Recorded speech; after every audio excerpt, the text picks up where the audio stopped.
G'day. This is Cece from Generation Wellness Global, and I just wanted to talk about the new addicted generation.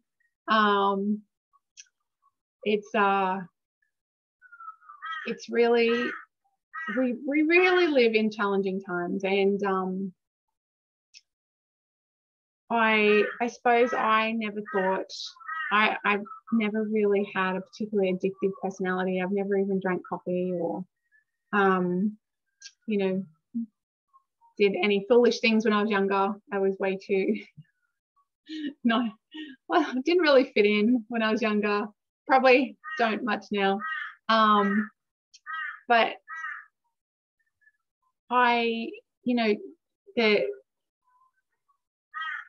in our church, we talk about the word of wisdom, which is about making good choices, treating our body as a temple.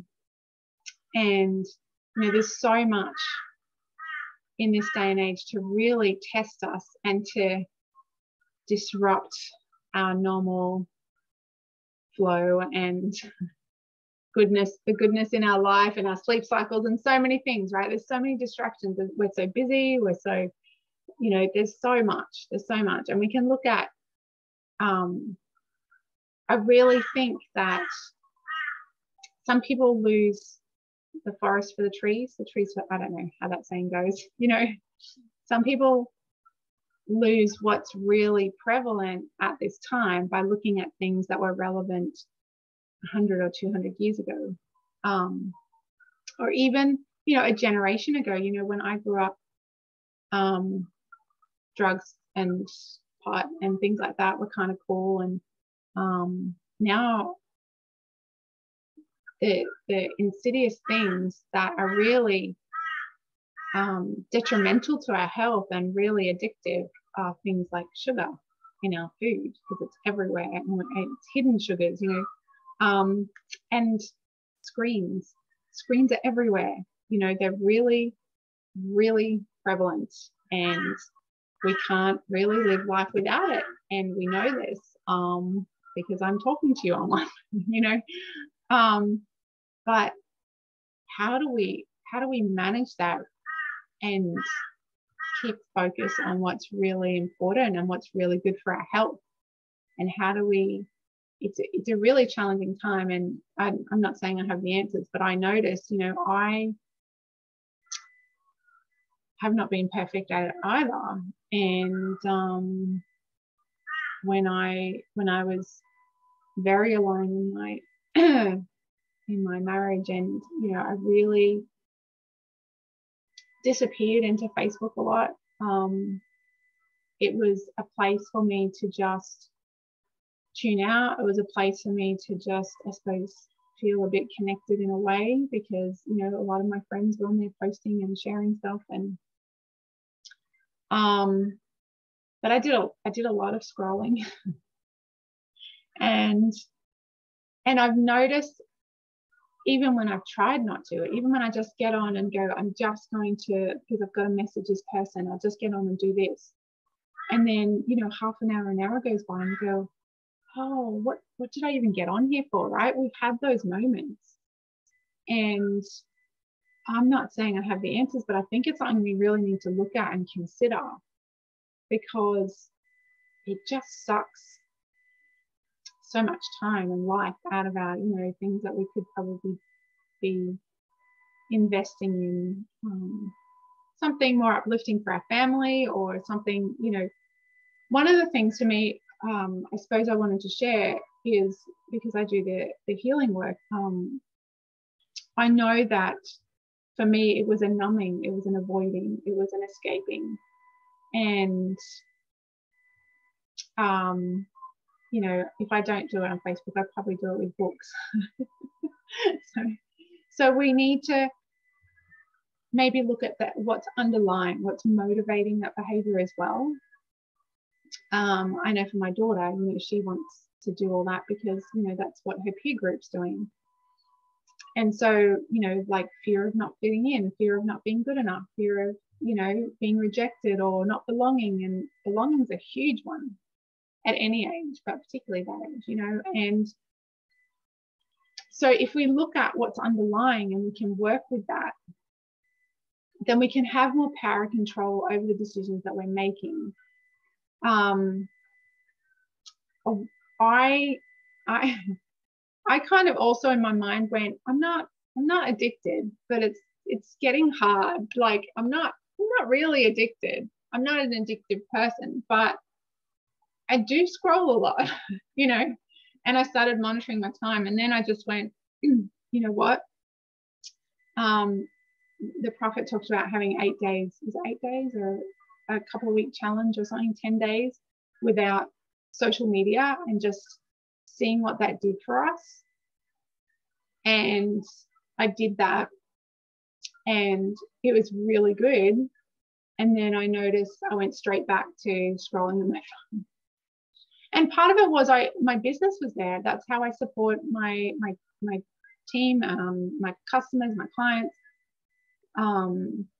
So I needed to have some access. I just needed to be able to control it. And that was really challenging. And it's so much easier to share posts and copy and paste things from my phone than it is on a computer. And so I liked having it on my phone. It was for ease. And but then I just realized I couldn't control it. I couldn't not just, like, it was an automatic thing. Just click in, check my emails, click in, check Facebook. And I was just doing it multiple times a day when I didn't need to. You know, yes, I needed to check it, but I didn't need to check it every hour. I didn't need to check it 5 times a day. And I realized that actually, while it was there, and I did move the icon on my phone, so it wasn't in the same spot. So I couldn't automatically just go back, and I had to sort of go, oh, that's right. Do I really need to check now? And so I kind of played with some strategies with myself, and you know, so there's things that you could try if you have struggled with this. I was encouraged to get into Instagram with my business, and that didn't fly. I just really struggled. And then I was invited to get on YouTube and share more on YouTube, and I was like, oh yeah, well I can do short talks about different topics. That's kind of my jam. I don't know if they're interesting. I don't know if you get anything out of it, but you know, I seem to come up with a lot of inspiration when I think about experiences that I can share. And so I ended up eventually taking the plunge, and I deleted Facebook off my phone. I'd never had the messenger part. I'd never been able to send messages, but I did have, and I just ended up removing it from my phone completely. And then, and I just spent more time on my computer. So I've really had to work hard to put that aside, and I still do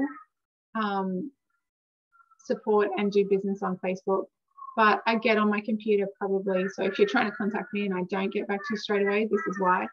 I probably get on 2 or 3 times a week for about an hour or so.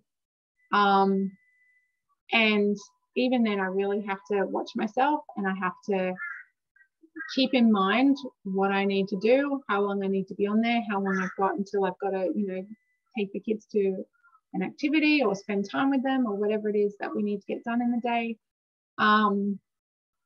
So I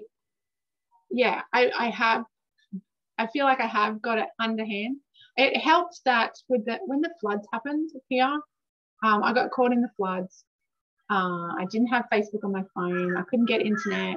I couldn't get my phone to work. Like everything kind of dropped out.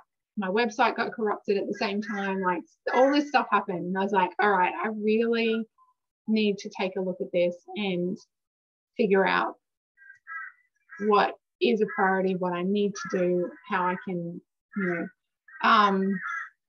So that was a really interesting time as well. And especially when, you know, like in a flood situation, like we wanted to get updates, we wanted to connect in the community and find out what was going on. And I was out. I had nothing. But I feel like that's a good balance for me. Now that might be different for you. Everyone's going to be different. But I think it's just worth asking yourself the question, right? Are you driving Facebook, or is Facebook driving you? You know, how do you manage that for your children when we know that screens are creating that addictive chemistry in the brain? Like it's proven that that's what we're creating. We're going to have this whole generation of kids who have been brought up creating addictive chemistry in their brain. How are we going to manage that?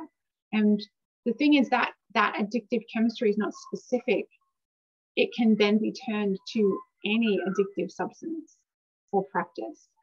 So this is a really big question for this generation. How do we help them? How do we manage it successfully? And I don't have the answers, because I've generally kept my kids away from screens, but they get a lot more exposure now that they go between two homes.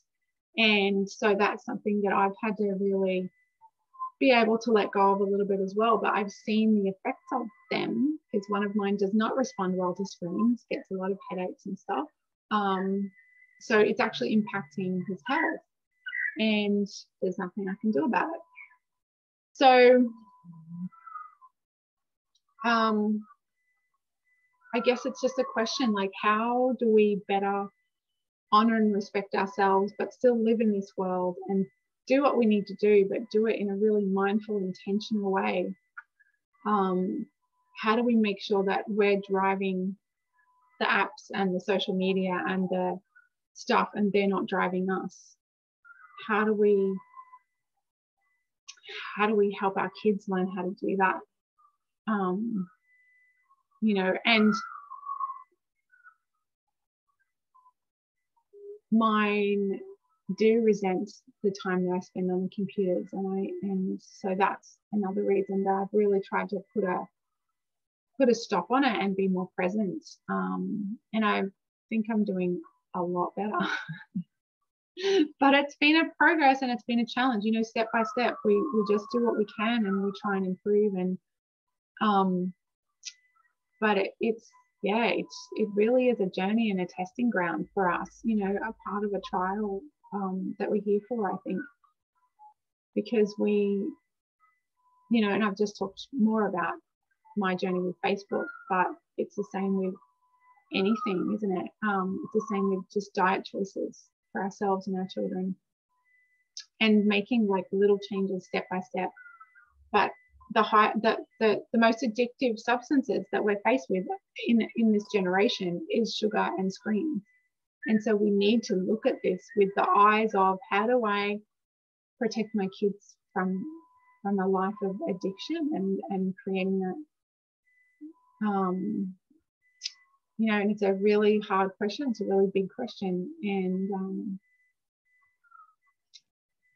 we are in challenging times. I think every generation had their own challenges, but this is a big one for us, I think. And I don't know if it's talked about a lot. I feel like there is a great book about both of those subjects by David Gillespie. I don't know if you've heard of him.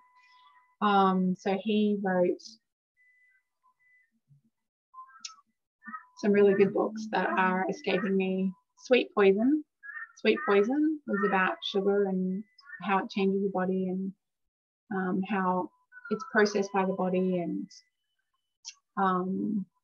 and then he wrote some follow-ons from that, and he looked into the screen addiction as well. And he said that, you know, we are faced with the first generation where every person, you know, in the past, it was only 1 or 2 people that would have trouble with addiction, whether due to life circumstances, genetics, you know, abuse, they made that choice, or they didn't have a choice. Maybe it was genetically predisposed, and but now we're creating a generation where everyone potentially is creating that chemistry.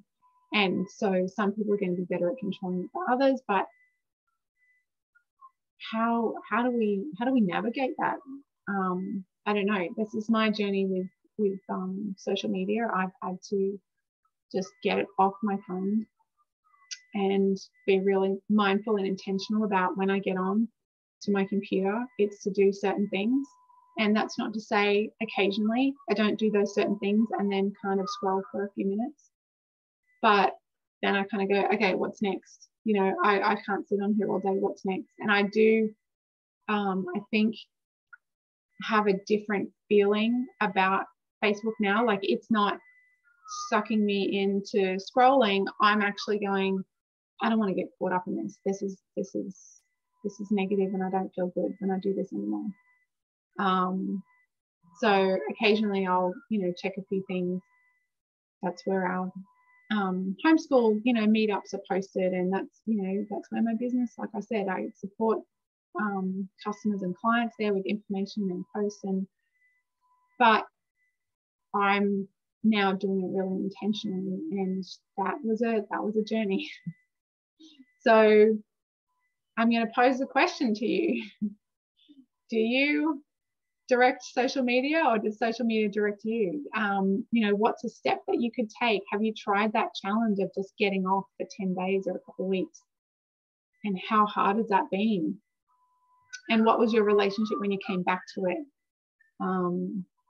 So lots of interesting questions, interesting thoughts. Please share your experiences. I'd love to hear from you. Have an awesome day, everyone. Okay, take care.